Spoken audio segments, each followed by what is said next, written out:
2018, a study showed that nearly a third of all top-grossing Hollywood films are prequels, sequels, reboots, adaptations, or franchise entries. This number has doubled in the last decade. There seems to be a growing trend that is moving storytelling away from the dangers of originality towards the safe harbour of that which is familiar. Why take a chance on a new property where Hollywood can reboot Batman again? Why champion an original idea where the big screen will beckon cinema goers to a seventh paranormal activity? Been a few years, time for another Terminator 3? Remember that really old movie Back to the Future? Maybe people will flock to see Justin Bieber's Money to Fly travel back to the 80s in a Hummer. So, in a day and age where Hollywood is playing it safe and taking less chance on the untested, how do filmmakers find a way to balance a new idea with something familiar? Can it be done, or is it doomed to failure by leaning too far one way or another? This week on Film Rhapsody, Russell and I take a look at this trend and how it affects our upcoming horror feature, Alice.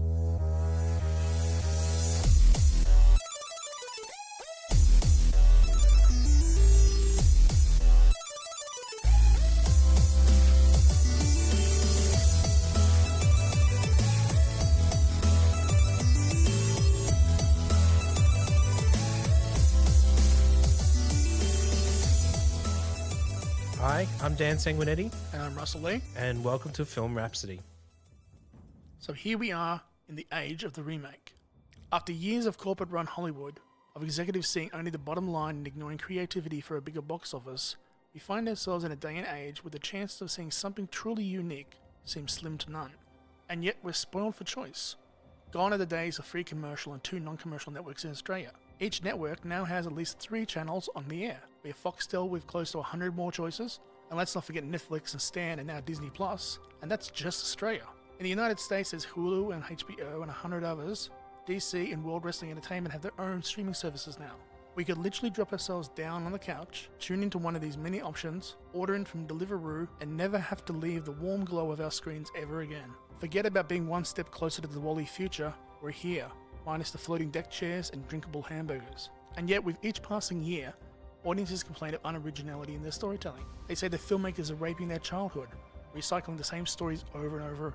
This year's X-Men Dark Phoenix was an almost exact carbon copy of 2006's X-Men The Last Stand, albeit with a hot young cast and even less believable CGI. And while it was universally despised and considered a franchise killer and a flop, the movie has gone on to make more than $250 million at the box office. That's the kind of flop most filmmakers would dream of. We complain about the death of creativity on social media, and yet we flock to the cinema to see films we already know we'll hate. Are we paying to see these films so we can better complain about them online? Have we forgotten that the suits don't care if a movie is a creative void as long as it makes money? And when we pay to see them, we're only sending them the message that they're right, no matter how many unlikes we give them. I'm not innocent in all of this. In some ways, I feel like the biggest hypocrite of them all. See, I grew up loving sequels. When the credits began to roll on a film I loved, I hoped that soon I would see another part. I didn't care that Freddy was finally dead or that Money Fly had a happy ending. I wanted to see more story, damn it. And I'll be the first to admit that I enjoyed the big screen remake of the A-Team and thought the reboots of Nightmare on Elm Street and Friday the 13th were okay, my issues with some of the characters notwithstanding. But now, I'm on the other side of the screen. As a writer of a big screen feature, there's a responsibility on my shoulders to make sure I deliver a script that balances the familiar with the original. The Alice script needs to be good enough to bring in an audience, and then send them away talking positively about the film so more people will check it out. On top of this, I need to deliver a script that will bring back a profit for our investors, but also show the industry I possess the kind of skills they'll want to invest their money in, and thus grant me my goal of writing for a living. All of this isn't an easy thing to do.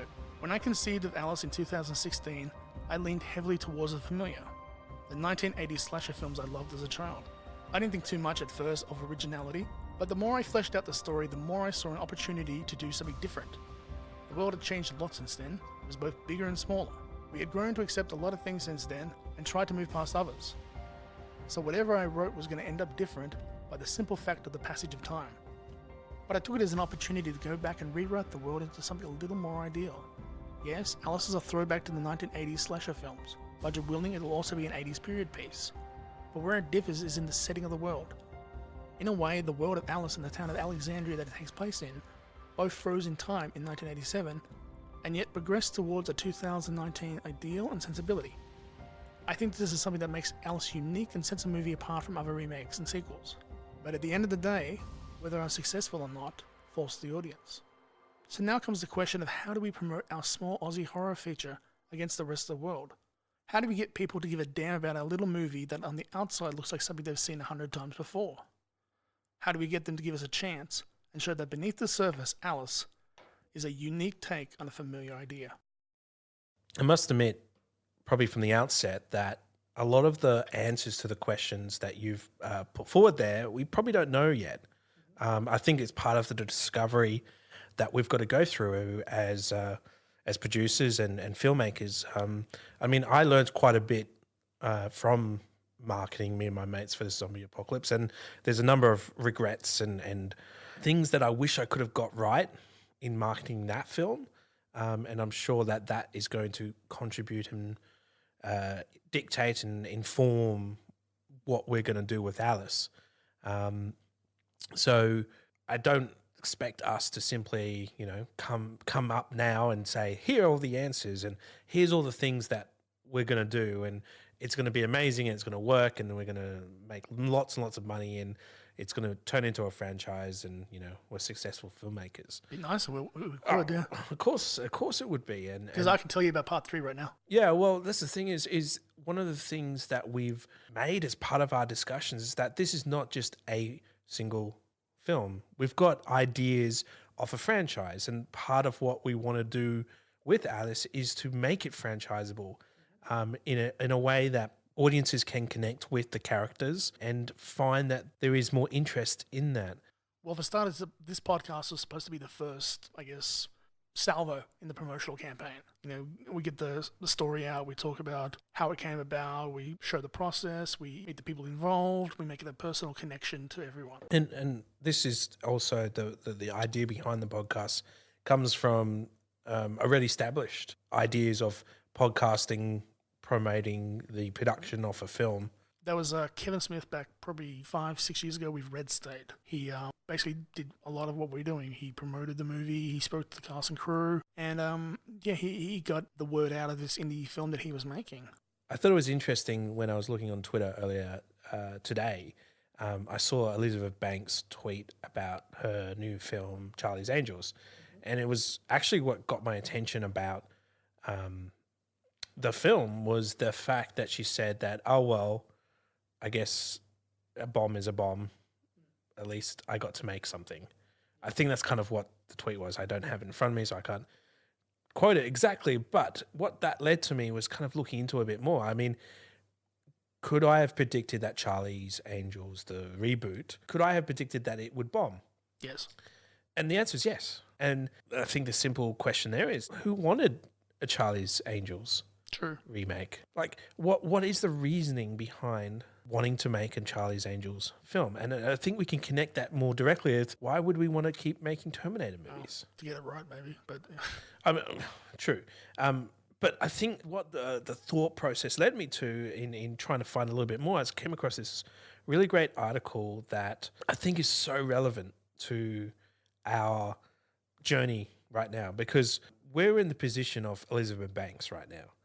Elizabeth Banks wanted to make a Charlie's Angels film. She did not consider once if the audience wanted to see a Charlie's Angels film. And I don't think the marketing really helped. It didn't look like it added anything new. By her own admission, at least she got to make something, which is kind of crazy to think. I mean, Elizabeth Banks is an incredibly successful filmmaker. She's done amazing things with Pitch Perfect, and she's one of the powerhouse of female filmmakers in Hollywood, and I admire her work completely. Anyway, let me go back to the article that I read. So this article was on Forbes, and it was written by Scott Mendelson, who is quite a big contributor to the film industry in Hollywood and LA for Forbes.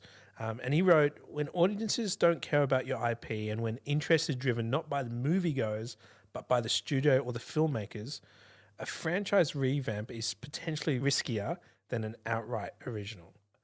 I find that really interesting, because the fact is nobody out there has gone, hey, Dan and Russell, we want to see a horror film from you guys. I don't think there's anyone who actually has asked us to make this film. It's us going, we want to make a film. So how do we get an audience to want to see it? And it's a sort of a very interesting thing. I'll read you another bit. 3 weekends in a row, we've seen franchise continuation and revamps that existed not because audiences wanted them, but because studios or filmmakers wanted them and presumed that they can convince audiences to show up.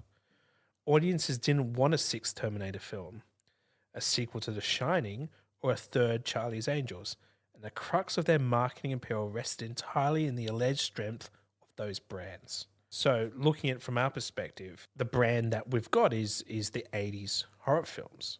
And so one of the things that we've got to analyze is how do we get people to want to see something that is got that 80s throwback? And we can point to directly a number of successful examples in the more recent time. Stranger Things for one. Stranger Things, Thor Ragnarok, for example. The other thing as well, which Scott brings up in his article here, is the Gerard Butler Fallen series. I saw the first one. I know of the other two. There's the other two, and they just announced 3 more films in that series, which is really interesting because he compares in his article the Rambo films, because by the time that the Fallen series has reached the 6 films, that would match up to how many Rambo films there have been. In a far shorter time too. That's right, and interestingly, Last Blood exists because Sylvester Stallone wanted to make another Rambo movie and convinced investors that audiences still cared.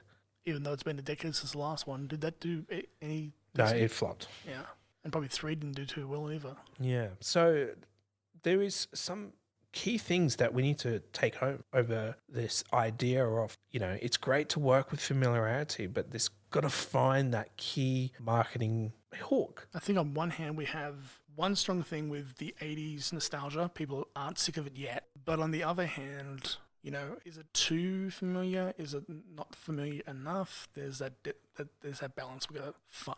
Now, I'll read one more paragraph because he really, really gets this well. Like he's got this concept tight, which is so relevant to us. Thank you, Scott. Yes, sometimes you can successfully sell audiences on long dead franchises or ideas, but for every Halloween or Jurassic World, we've got an Independence Day resurgence, which essentially is the same movie, but without Will Smith. And then you've got a Men in Black International, which is basically the same movie without Will Smith.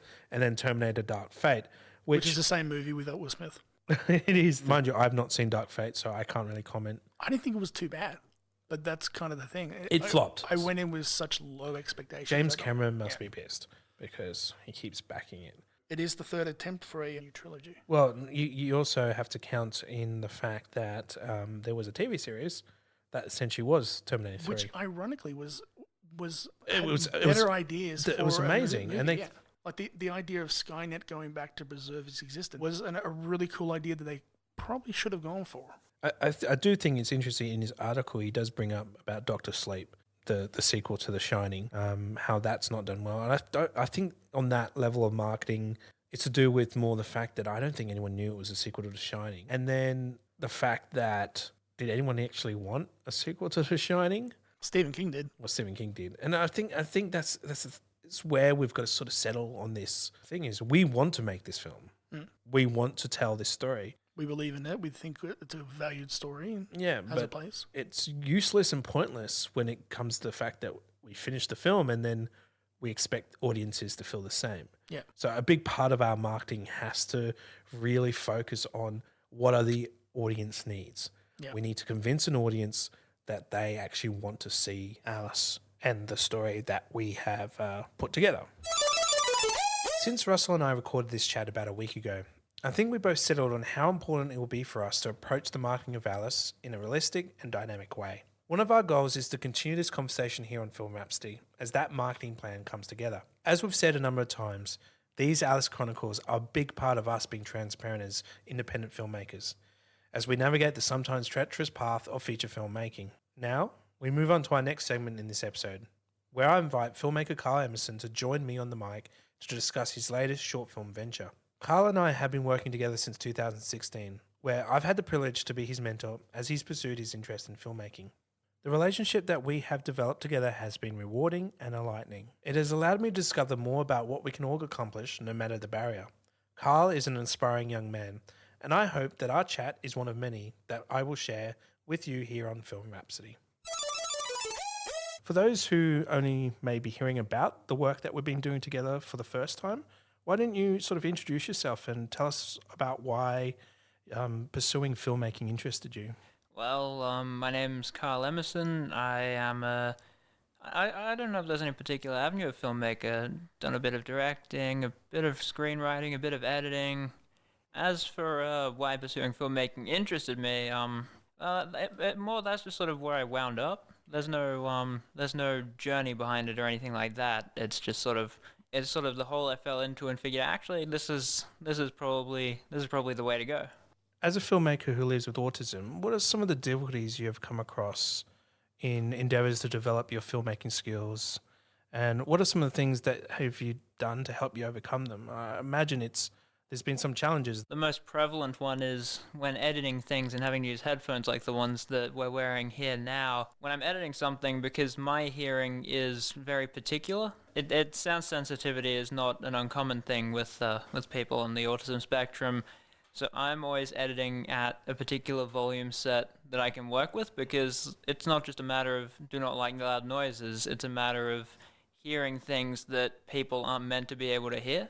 And that's never a fun time. High frequency, low frequency. So then I don't even know if I'm editing the thing to the right volume for the people I'm editing for. I'm just sort of working to my own specs. And I think that's a really interesting thing, considering that for some time now you've been also running a radio show at 2XX, is that correct? Yeah.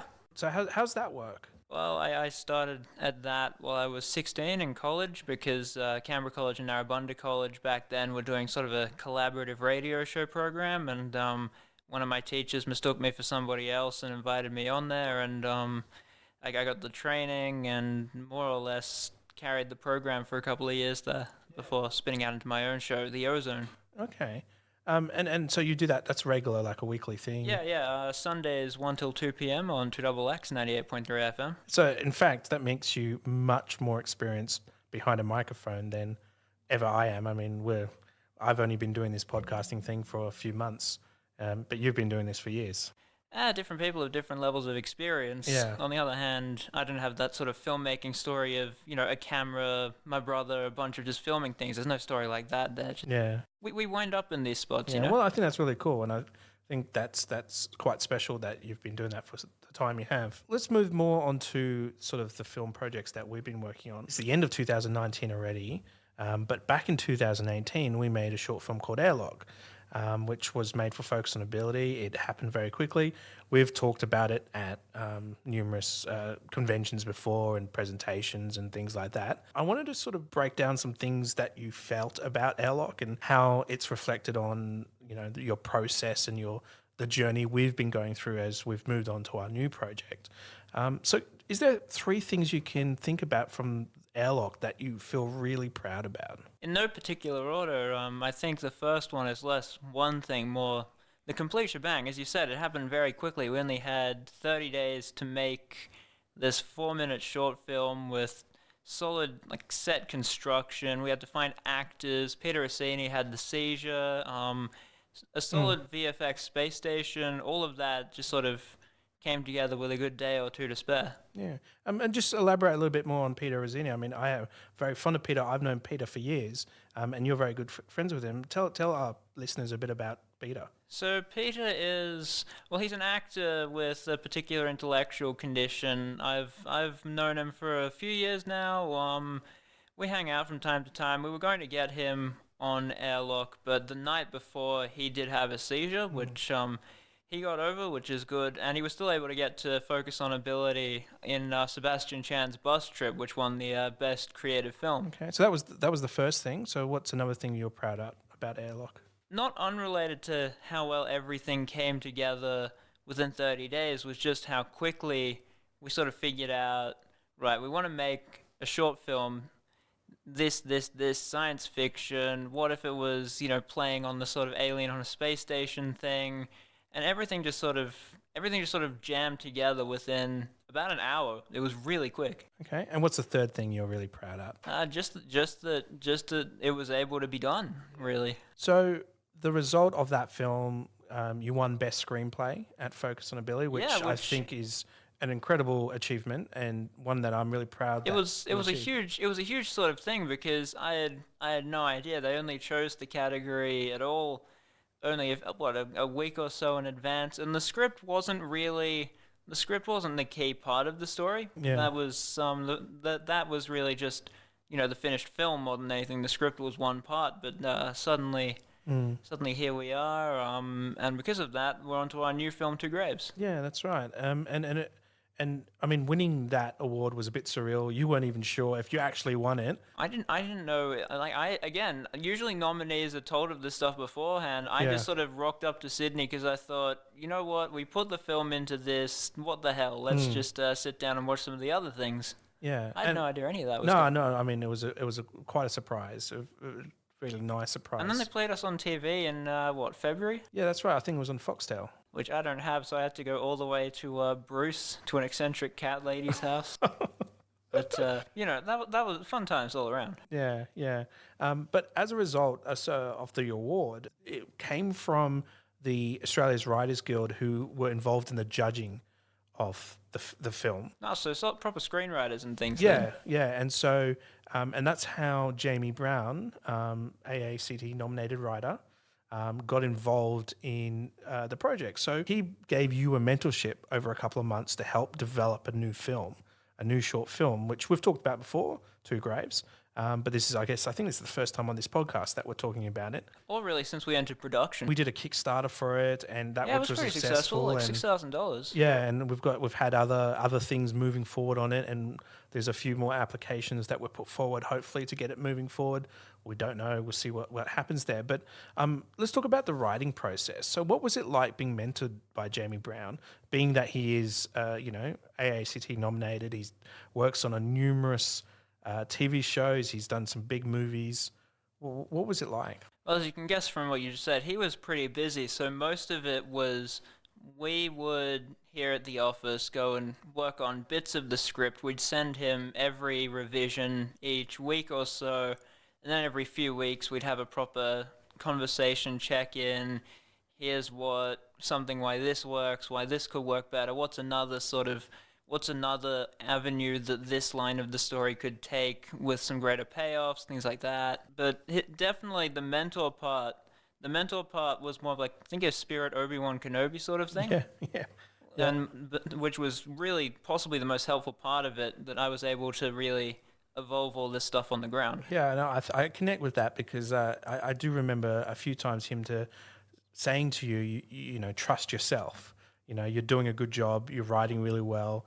You need to, believe in the force. I kind of got that sense from Jaime, and I think that's a nice analogy to sort of connect with the way that mentorship was working also, for you. because he's all the way off in Melbourne, we couldn't exactly just catch up, have a coffee from time to time, really. Was there anything else you can remember that in your experiences with Jaime when developing the film? That it's sort of carried on since the mentorship's really finished, but we do occasionally throw an idea around. We've conversed over Skype off hours, me and my mum and him at my place.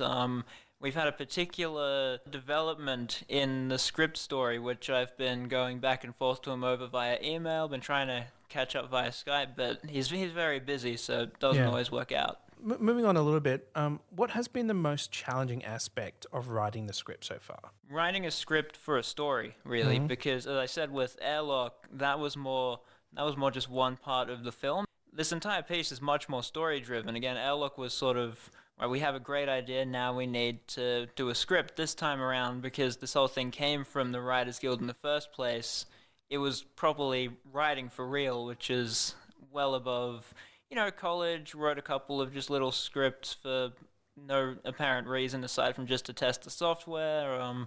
But this was the first real, solid, proper professional script. And all in all, I think that for that, I'm really proud of how it's come out. Yeah, no, I am too. I think the script is very tight, very special, and the characters are pretty amazing. And another key challenge is always, whenever because we've had a few different revisions on this. There's always a great idea, like you think there's a twist, and then suddenly, oh, what if we could twist this twist into a third twist? But then it means you have to go back all the way and make sure that everything stays tight. Yeah, no, and I think you've handled that really well. And I believe that I think the confidence that Jamie gave you in the development process has allowed you to explore those different ideas. I think that's definitely something that I've noticed, and I think that's really amazing, and something you should be really proud of as well. So I believe the characters that you've written are what they say is sort of uniquely familiar, but they are original creations by you. At the same time, they draw closely to established Western tropes. What do you think makes your characters sort of a fresh take on those sort of cliched, established cliches? The fact that we're aware of the cliches as these characters have been evolving with the script. We started with, say, our main character Jackson being sort of like a revenge father, and our man in the black mask is sort of that more mysterious, he comes then he goes, sort of evil reverse Lone Ranger sort of costume thing. And then we figure out, so wait, what if this or this, and then, on the other hand, this, and then suddenly we're looking at the characters and we're realizing, okay, maybe this guy is not as nearly as good as he'd looked when we first saw him, or maybe with this other fellow, we haven't seen a lot of him, but maybe there's that little key bit to him that's more than meets the eye. Or Clint Eastwood is the good, and the good, the bad, and the ugly, but his first appearance in that is rope slipping scams with Eli Wallach, or like Fistful of Dollars. He saves the day, but he only needs to save it because he was playing two crime families against each other, and now everyone's in trouble. And the fact that the spaghetti western in a way helped blur the lines between good and evil in the cowboy films. I mean, the characters became much more grayer instead of black and white. There are no Lone Rangers in those films. Yeah. There's just few people doing the more dubious elements. So it's not just knowing the tropes, but knowing how to slip between them. Yeah. And see what sort of new or unexplored ideas we can shovel out of that. Now, with the project, we've been very purposeful in our timing by essentially not rushing the film and ensuring that you are ready to move to the next stage. What would you say is the most daunting part of taking the script to production next year? I mean, we were planning to shoot this year, and it was clear that we needed more time because the ideas needed to be a little bit refined in regards to the visuals and part of the production design. What is the thing that you're feeling most daunted about? But also, what is the thing you're looking forward to the most? So it's really more or less, I don't want to say the same thing, but shooting the film and then the finished product are both incredibly daunting going forward, and also what I'm quite excited for, just, being there, filming something on set, and then having this finished product, but being thorough enough to really do justice to what we've been working with under Jamie and for everyone else involved. So yeah, and the crew is only going to get bigger. It has so much potential, and that's why it's so daunting as well. Yeah, because you've met with cinematographer Aaron King, and you've sort of shared a bit of the ideas and thoughts you're going, but we haven't yet got into that deeper, this is what the shots are going to look like. And that's part of the process you're doing right now with the storyboarding. Which are in 3D, which is handy because I couldn't draw to save my life. We discovered this really great app that we've been using. Probably 2 months. We've been on storyboards for 2 months, unfortunately. Yeah. But you've really progressed well with that. And there's so much room to be thorough. Even every bit of the character's fingers can move, but then that leads to a certain level of precision that makes things a bit complicated too. Yeah, but it's easier than drawing. The end result will be quite clear for Aaron to look at and for the rest of the crew to get a sense of what the project is. They understand your vision, and I think that's going to be really great and a good opportunity for you to, explain it in words as well. So you've got some visuals to connect with. But I'd also like to see what other ideas they have in turn. Yeah, that's right. And I think the storyboarding app will allow you to manipulate and grow that if there is those sort of suggestions and things down the track. So what advice would you give other filmmakers who live with a disability, who want to follow their ambitions in filmmaking? As you know, I do work with a lot of people who are on all sort of stages of their career, from first-time filmmakers to people who have been doing it for a long time. What advice would you share this is a moment for you to sort of become a little bit inspirational for some people, because I'm very much aware that people do enjoy your work and look forward to seeing Two Graves, reaching its completion. So what do you think you could say? Okay, so this is obviously a little bit personal now that's getting into that. But you used the word inspiration. I was going to say, I don't want to say anything that's really, really token, but there is that sort of token inspirational disability person that it's not quite true. It's like the blind lady at the gym. That's not inspiring. It's the whole shebang. As for that little advice, you can't really wait for something like this to come around. If you want to sit around and wait, not in sort of like a really pushy way or a token do nothing way, because it is incredibly daunting. That can be a huge showstopper for people like me. That just like any good thing out there, if you just wait for it, it might not come. So, despite how daunting it is, the opportunities that have come from it can be really, really good. So you have to just go out there and find it. Yeah, just go out there and do it. I believe that's a wonderful advice. You can figure out which rope to take further down the line, but suddenly, when you start, you can find that niche to work in and everything. And I can support that in that there are always people out there who are willing to help. So you're never alone. You're never like solo. You never have this thing about, oh, I've got no one to help me achieve something. There is always someone there who will help you and guide you. You just got to find them. I think that's probably the big step forward that you've got to find is who can help. And it just takes you saying, hey, I'm here.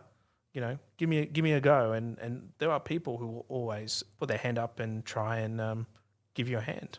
Also, to adapt. That's I was hoping to keep it brief, but that's a key bit. Whether it's the particular sounds that humans aren't meant to hear, the more crippling social elements, other particular areas, like someone who is blind, perhaps. The easiest way to figure this all out is to do it in your own way as well. So don't be afraid to adapt like that. It's easy enough to find that little hole to fit into there. Now, as we move into production of Two Graves over the next few months, would you like to come back and share a bit more about what you've achieved and give a bit of an update for us and tell us a little bit more about the process that you've achieved so far? Sure. Hopefully the storyboards are finished by then, but... Yeah, well, maybe we'll be close to production. I know we've got some locations to lock in and we've got a cast reading coming up that we've got to finally lock in and make happen. So hopefully there's a lot of progress to share and people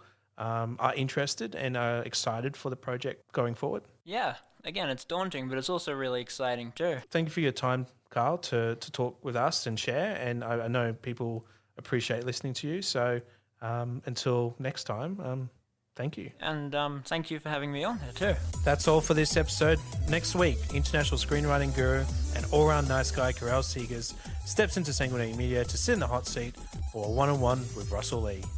You've been listening to Film Rhapsody. Film Rhapsody is produced by Dan Sanguinetti and Russell Lee for Sanguinetti Media.